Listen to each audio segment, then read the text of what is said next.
then, of course, the other side of it, making a presentation, which you're going to make to me, about what your plan would be. How are you going to move forward with this? You don't have to do the actual research of data, but where would you go to find the data that you need?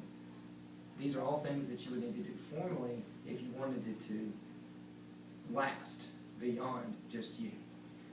Okay.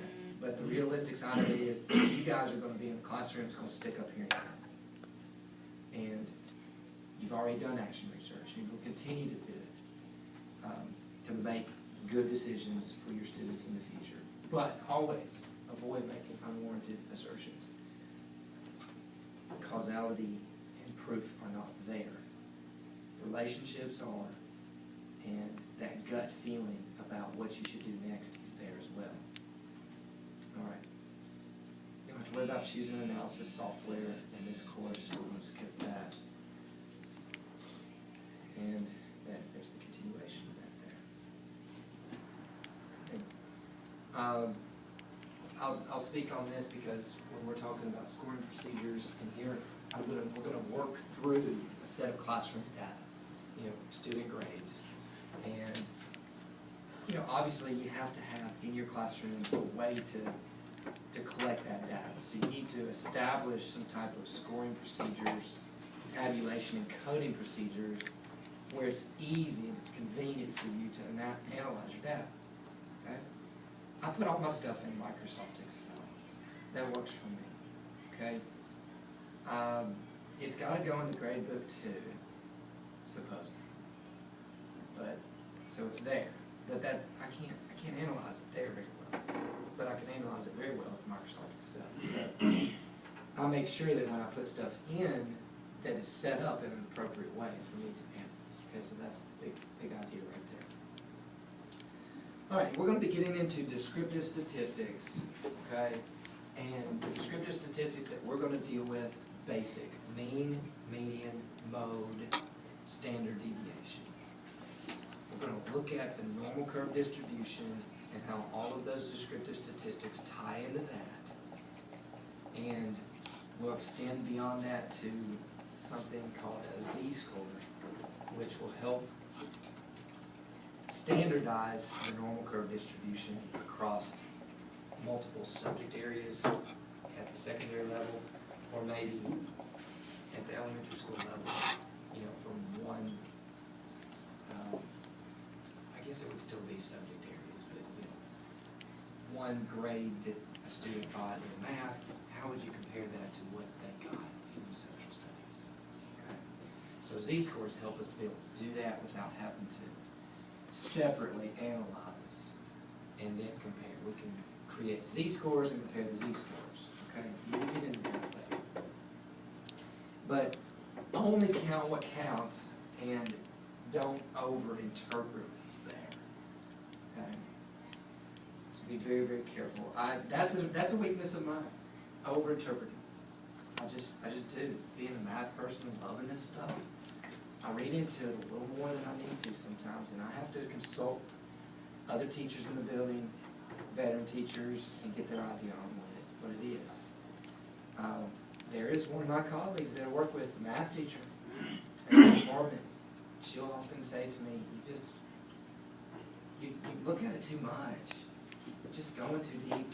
And she'll just give it to me straight up in a very practical way, what she thinks. And it works for her. And it's great, and I'll listen to her and bounce things off of her, and she bounces things off of me. So my weakness is over-interpreting, but we do need to be careful not to do that. That also ties into that conversation about no causality, not proving. You over-interpret something, all of a sudden you get on the bandwagon thinking, oh, well this started to prove that because I've interpreted. You get too deep in it sometimes. So be very careful. All right, I already said something about those. So descriptive stats and standard deviation is really a measure of everything. But I group it into our descriptive stats, obviously. And mean, median, mode, central tendency. When you think about average, that one makes sense. Central tendency, the tendency of your students, the center of it, how they do an average, median is actually the actual center place, and then mode, the thing that happens most frequently. Okay, we're not going to worry about that. And here's just a few points here. You always want to, as you're analyzing, you want to come up with new questions. Okay? Raise the questions. Don't be afraid to do that. Okay? You'll remember from our first class session, I believe, in one of the chapters there was, it's a cyclical process. Okay? You begin the research, you start to gather some data, and all of a sudden a new question comes up. And so you go back and you gather some more information, some more research, and you go here. That'll happen through your data analysis. Raise questions. Okay. Connect your findings with personal experience. I think that's what you're doing now. You've picked something that nags at you. It's personal. It'll make your work more enjoyable if you can figure out this. Okay? So connect it with the personal experience that you have to make it a passion of yours. Okay? But because it's action research, it needs to apply to what you are doing, your personal experiences. And what I experience in the classroom is going to be different than your experience. So make it personal. Okay, it's okay for that to be personal here. But make the division again. Don't, it goes in with the over-interpreting. When it becomes personal, you do tend to over-interpret it. Try not to make it personal on a level that you forget that there are facts and there is logic involved here.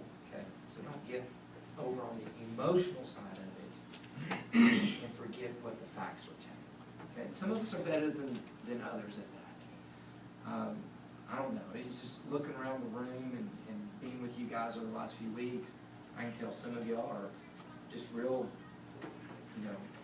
matter of fact, these are the facts, that's what it says, this is what we got to do. And then others are, a little bit more emotional about it, thinking it through based on how you feel. But we need to also remember not to connect it too personal. And the final point here, I've already said, you speak to other people, you see what they think, okay? Seek their advice. Don't do this alone. How much time do y'all have in your things to talk with teachers that work around you? They'll change. They'll change. Yeah, varies, like someone have the same planning time, so we Okay, talk same a lot. planning time. We got plenty of time there, but it varies. It's a lonely job. It's really strange how we work side by side with each other and can feel so alone. If you make the mistake like I did one time, one of these staff meetings, the only time that I could actually see some other grown-ups is at a staff meeting during the day. And I'm sitting up in my room, staff meeting starts at 2:30, and about 3 o'clock, I'm packing up my stuff, I'm ready to go home, pick up my kids from school, and I walk out and the parking lot's full, and I said, oops, I missed the meeting. I kept walking, I got in my car and went home. I didn't go to the meeting late, but oddly enough, I didn't miss anything. I asked some colleagues, I said, what did we do? They were like, everything's in the email. It's funny how we do our meetings. Like I told you, it is, I understand our principal's side of it. What she's doing, this is a sidebar from this, sorry. What she's doing is she's got 5 or 6 different people that she's delegated work to. And she wants them to share their current information with the staff, and she hears that at the same time. It brings it all together for her to know that her organization is working and everything's clicking. Okay, it's a time for her. She needs that. I understand that. And she needs to know that it has been said and that people had a chance to ask questions. I wish we could find another way to do that. Yeah. Just email out. Yeah, email, it'd be great. Emails would be wonderful. All right. but she'd have to delegate less stuff probably too, because we'd be getting 100 emails a week and stuff. All right, qualitative data, remember this to you, to glean from the chapter, what it's saying about qualitative data. Those are just interesting, those are just helpful pieces of information when you're dealing with quality. All right, so that's what your author has to say about data analysis and interpretation.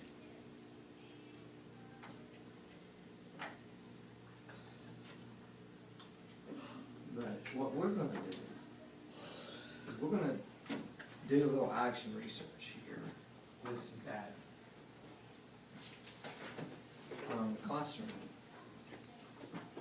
Okay? And we're just going to do some basic statistical analysis of things. And I'll go ahead and kind of on the front end here give you a disclaimer. All right? I've got to go through some background stuff that you would not do. Okay? Because it's just too time consuming. And you just wouldn't sit here and do some of the stuff that I'm about to do.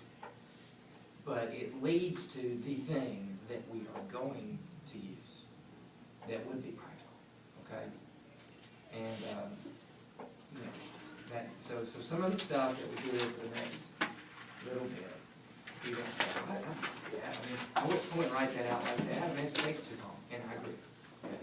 But just hang in there with me, because as I get through that, we'll get to the end result, and we'll be like, this is what you're going to use. And what we use at the end result is pretty quick and easy, especially with technology that can calculate these things. Okay? So just hang in there.